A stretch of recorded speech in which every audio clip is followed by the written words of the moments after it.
Hey buddies, what's up? So, bought this truck several years ago.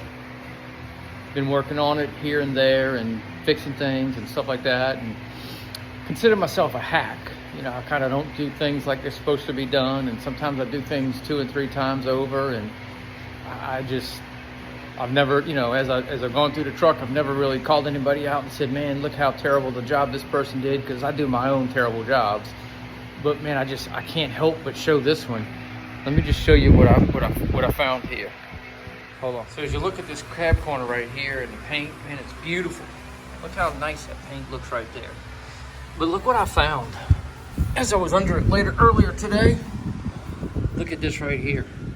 What is that? Yes. I don't know if you can see it or not, if it's gonna focus.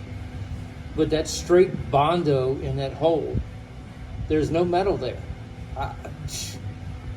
That's crazy, just totally blows me away. Now, why in the world would someone do something like that? That just means now I gotta do cab corners. Never done them before, but here goes. Have a good day.